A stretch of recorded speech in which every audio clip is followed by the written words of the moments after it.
కార్లు స్కూటర్లు ఇవన్నీ ఏమి ఉండవు. ఇంకా ఇప్పుడు జగన్మోహన్ రెడ్డి చెప్తాడు విమానాలు తెస్తాడంట.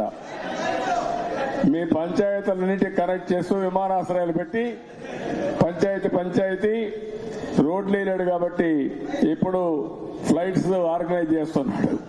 మీకు ఇంకా ఏ బాధ లేదు, హ్యాపీగా తిరగచ్చు మీరు. అదే వ్యవస్థ అండి, అవే చెప్పేది. గాల్లో ఎగిరే బస్సులు వస్తాయి, దానికి పెట్రోల్ అవసరంలా, డీజిల్ అవసరంలా, ఫ్యూయల్ అవసరంలా, ఇంకా రోడ్డు మీద తిరిగే పని లేదు. మీరు ఆ రోడ్లో వ్యవసాయం చేసుకోవచ్చు. ఆ పరిస్థితికి వస్తున్నాడు. పల్లె వెలుగు విమానం ఆ పథకం తీసుకొస్తాడు రేపు ఎల్లుండో.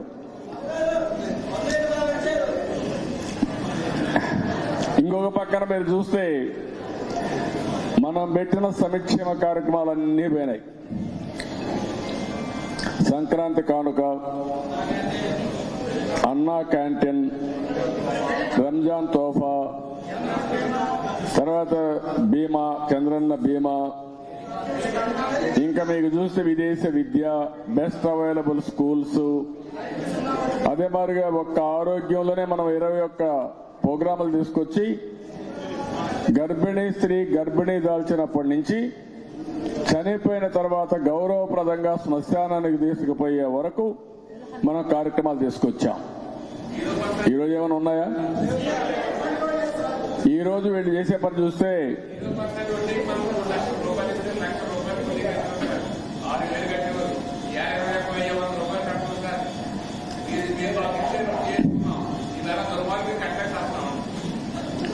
అంటే అనుభవిస్తే తప్ప తెలియదు కదా బాధలు.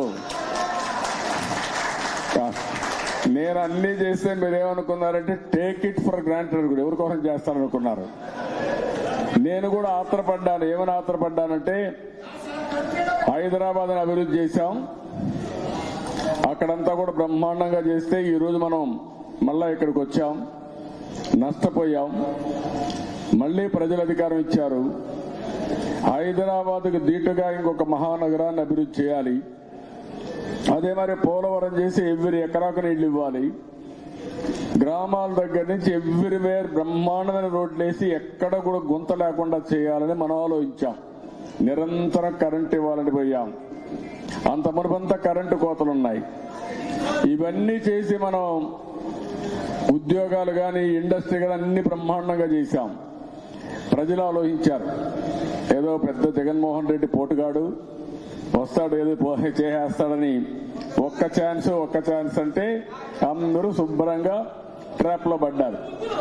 నేను ఆ రోజు చెప్పా ఒక మాట, ఒకసారి అని చెప్పి కరెంటు తీగలు పట్టుకుంటే ఏమవుతుందో మీరే ఆలోచించమన్నాం. ఇప్పుడు కరెంటు తీగలు పట్టుకుని ఏమీ కాదు, ఎందుకంటే దాంట్లో కరెంటే రాదు కాబట్టి ఆ బాధ కూడా కరెంటే లేదు కాబట్టి బట్టలారేసుకోవచ్చు. ఇప్పుడు నేను ఎప్పుడో చెప్పాను బట్టలారేసుకోవచ్చు అని.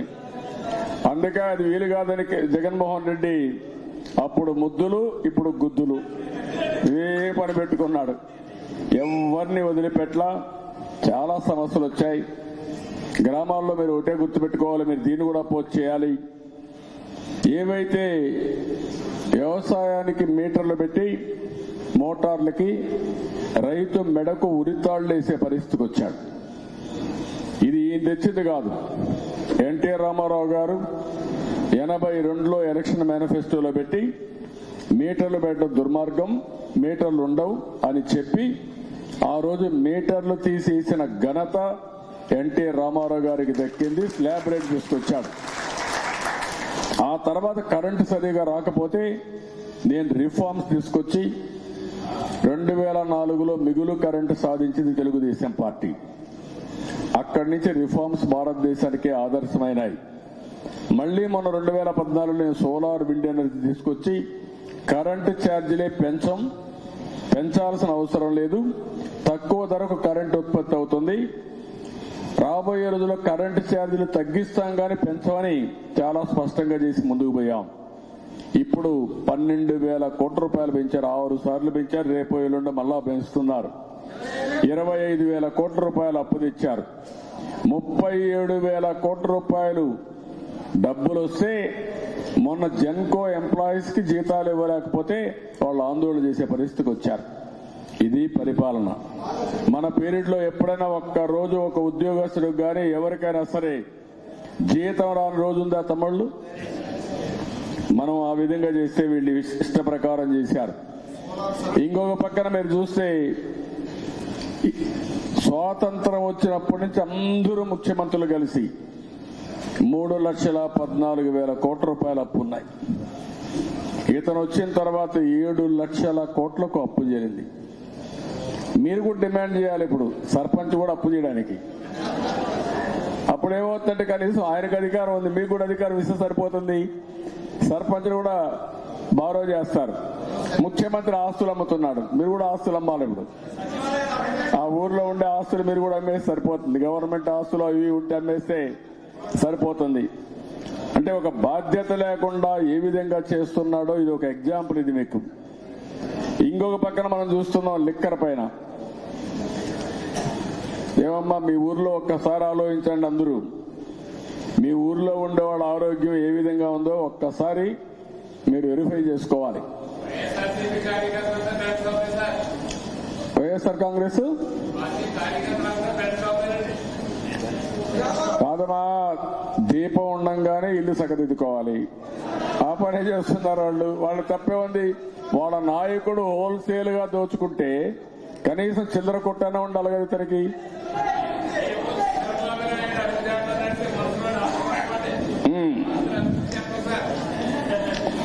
ఇంకొక పక్క ఇసుక మీకు కూడా హక్కు ఉంది.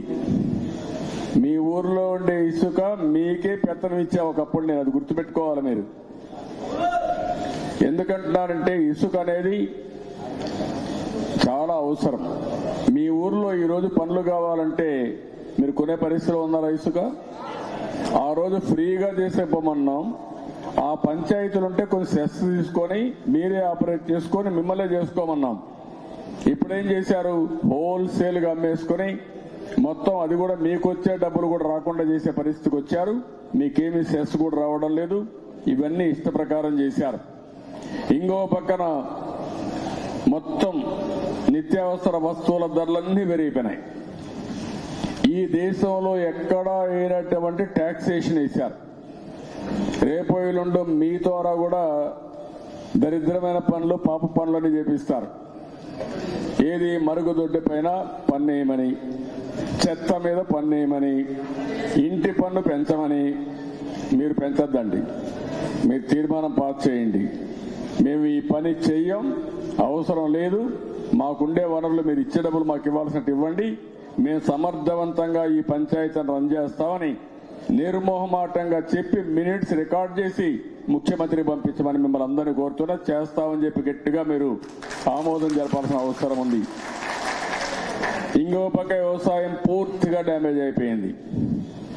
చాలా మంది మీరు కూడా రైతులు ఉన్నారు, ఆనందంగా ఉన్నారా?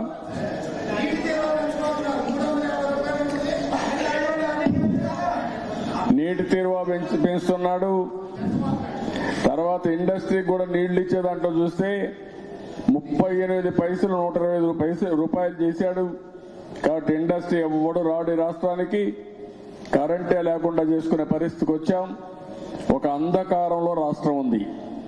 మొన్న మీరు చూస్తే నరేగా మొత్తం పెండింగ్ బిల్స్ 2,500 కోట్లు పాత సర్పంచ్ హయాంలో జరిగితే అవి ఇవ్వకుండా అడ్డం పెడితే కోర్టు ద్వారా ఫైట్ చేసి 1,500 కోట్లు ఇప్పించాం. మన పంచాయతీలో పాత బిల్స్ అన్ని క్లియర్ చేయండి, మీకేం అడ్డం లేదు. ఆ డబ్బులు గవర్నమెంట్ ఇవ్వాల్సిన డబ్బులు, అది ఇచ్చేస్తే వీళ్ళ దగ్గర డబ్బులు ఉన్నాయి, మళ్ళా వచ్చిన దాంట్లో మనకు ఆటోమేటిక్ ఇవ్వాలి.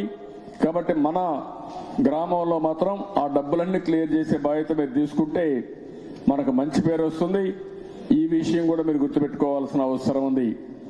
ఫైనల్ గా నేను మిమ్మల్ని అందరినీ ఒకటే కోరుతున్నా, 3 రోజులు 5 రోజులు మొత్తం మీటింగ్స్ అన్ని సర్పంచ్ సదస్సు 5 రోజులు కదా, 5 days ఉన్నాయి. ఈ 5 రోజులు అయిన తర్వాత ఈ రోజు మీరు చెప్పే విషయాలన్నీ వర్క్ షాపులు విన్న తర్వాత తెలుగుదేశం పార్టీ ఒక యాక్షన్ ప్లాన్ ఇస్తాం. ఏం చేయాలి? మీ అధికారాలు మళ్ళా మీకు రావాలంటే ఏ విధంగా పోరాడాలి, ఏ విధంగా ఢిల్లీ కూడా వెళ్ళాలి. నరేగా ఫండ్స్ అన్ని మీ ద్వారా పనులు కావాలంటే వీళ్ళు అడ్డం పెడితే అవసరమైతే ఢిల్లీకి వెళ్ళి పంచాయతీ మినిస్టర్ వాళ్ళందరూ కలిసి ఫైట్ చేసి సాధించుకోవాలి. ఫైనాన్స్ కమిషన్ డబ్బులు వీళ్ళు ఇవ్వకపోతే ఢిల్లీకి వెళ్ళి కేంద్ర మంత్రి ఫైనాన్స్ మినిస్టర్ దగ్గరికి వెళ్ళి వాళ్ళకు కూడా చెప్పి మీ డబ్బులు మీకు వచ్చే విధంగా చేసుకోవాలి. ఇవన్నీ చేయాలంటే మీలో ఒకసారి సబ్జెక్ట్ అర్థం కావాలి, అధ్యయనం చేసుకోవాలి. మీ హక్కులు ఏమేమి ఉన్నాయి, ఈ హక్కులు ఎవరిచ్చారు? జగన్మోహన్ రెడ్డి ఇచ్చిన హక్కులు కాదు, రాజ్యాంగం ఇచ్చిన హక్కులు. అంబేద్కర్ గారు రాజ్యాంగం రాశారు. దాంట్లో ఎప్పటికప్పుడు అవసరాలను బట్టి కొన్నిసార్లు రాజ్యాంగాన్ని అమలు చేశారు. అది ఎప్పుడో రాజ్యాంగంలో అమెండ్మెంట్ తీసుకొచ్చి 73, 74 రాజ్యాంగంలో సవరణలు చేసి దాని ప్రకారం అధికారాలు మీకు ఇచ్చారు. ఆ విషయం మీరు గుర్తుపెట్టుకోవాలి. మీరు ఎవ్వరి దయాదాక్షిణాలపైన లేరు. మీరందరూ పనిచేసేది రాజ్యాంగంలో మీకు వచ్చిన హక్కుల ప్రకారం మీ ఎన్నికలు జరిగాయి. నిధులు, విధులు, బాధ్యతలు ఇవన్నీ కూడా రాజ్యాంగం మీకు ఇచ్చింది తప్ప వ్యక్తులు కాదనే విషయం మీరు గుర్తుపెట్టుకోండి. రెండో విషయం కూడా మీరు గుర్తుపెట్టుకోవాలి, వాస్తవాన్ని, న్యాయాన్ని మీరు ప్రజల్లోకి తీసుకెళ్లాలి. వైఎస్ఆర్ కాంగ్రెస్ పార్టీ అవాస్తవాల్ని, ఫేక్ న్యూస్ ని ప్రజల్లోకి తీసుకుపోతున్నారు. మీరు ఒకసారి చూస్తే వివేకానంద రెడ్డి మర్డర్లో ఎన్ని ట్విస్టులు పెట్టాడో మీరు చూశారు. బాబాయిని చంపి తండ్రి తర్వాత తండ్రి లాంటి వాడు బాబాయ్. అలాంటి బాబాయిని చంపి వేరే వాళ్ళపైన మనపైన నెపం వేసి సిబిఐ ఎంక్వైరీ కావాలని, మళ్లీ గవర్నమెంట్ వస్తానే సిబిఐ ఎంక్వైరీ వద్దని తల్లిని, సోదరుని, వివేకానందుడి కూతుర్ని, ఇంకొక చెల్లెల్ని అందరినీ మోసం చేసి ఇప్పుడు అడ్డంగా సిబిఐ ఎంక్వైరీలో పట్టుకుంటే వీళ్ళెవరు సిబిఐ ఎంక్వైరీ చేయడానికి? కావాలని మా మీద కేసులు పెడుతున్నారంటే దొంగలను పట్టుకుంటే సిబిఐ తప్పంట. అంటే అదే దొంగల్ని సమర్థిస్తే సిబిఐ ఎంక్వైరీ బాగా చేసినట్లు లెక్క. ఎవరికి అవసరం ఉందండి? చాలా స్పష్టంగా చెప్పారు సిబిఐలో. అవినాష్ రెడ్డి అనే వ్యక్తి ఇవన్నీ వెనకానున్నాడని చెప్పారు. ఆ రోజు వివేకానంద రెడ్డి అవినాష్ రెడ్డికి ఇవ్వద్దని చాలా స్పష్టంగా ఎంపీ సీటు అబ్జెక్ట్ చేశారని చెప్పారు. అదేవిధంగా ఇంకో పక్కన మీరు చూస్తే తల్లికి మీ చెల్లెల కన్నా ఇవ్వగానే నాకు ఇవ్వకపోతే అవినాష్ రెడ్డికి ఇవ్వడానికి వీలు లేదంటే ఆ కక్షతో చేశారని కూడా రాశారు. ఇలాంటి సందర్భంలో అలాంటి వ్యక్తుల్ని వెనకేసుకొని రావడం చాలా తప్పు, చాలా ద్రోహం. ఇది కరెక్ట్ కాదు. మీరందరూ ఒక్క విషయం మీరు గుర్తుపెట్టుకోవాల్సిన అవసరం ఉంది. పరిటాల రవీంద్ర చనిపోయాడు, జ్ఞాపకం ఉందా మీకు అందరికీ? పరిటాల రవీందర్ని పార్టీ ఆఫీసులో చంపేశారు. అలాంటిది పరిటాల రవీందర్ని పార్టీ ఆఫీసులో చంపేస్తే చంపిన వాళ్ళందరినీ జైల్లో చంపేశారు. జైల్లో బయట చంపేశారు. ఇప్పుడు ఎవరు లేరు వాళ్ళు. ఇక్కడ కూడా ఈ కేసులో ఒక అతను శ్రీనివాసరెడ్డి అనే వ్యక్తి ఉరేసుకున్నాడని చెప్పారు. ఉరేసుకున్నాడో చంపేశారో దేవునికే తెలియాలి. నిన్న మొన్న వాళ్ళకు కూడా రక్షణ లేదని మన పార్టీ వాళ్ళు ఢిల్లీకి లెటర్ రాసే పరిస్థితికి వచ్చాం.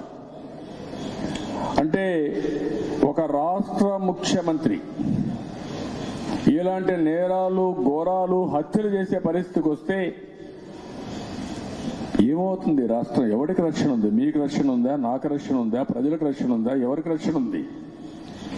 ఈ విషయం కూడా మన ప్రజల్లోకి తీసుకుపోవాల్సిన అవసరం ఉంది.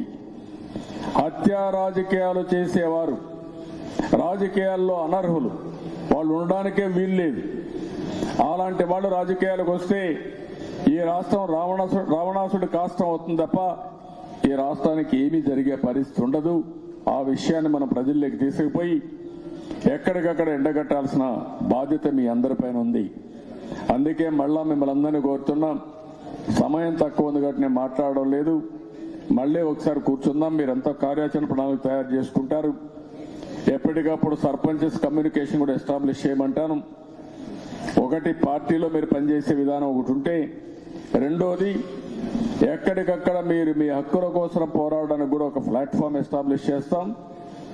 ఎక్కడ ఏ సర్పంచ్కి ఎవరు ఇబ్బంది కలిగించినా మీకు అండగా నిలబడి మీకు న్యాయం చేసే వరకు పోరాటానికి తెలుగుదేశం పార్టీ సిద్ధంగా ఉన్నాం, చేస్తామని మరొక్కసారి తెలియజేసుకుంటూ అందరికీ నమస్కారాలు. జై తెలుగు.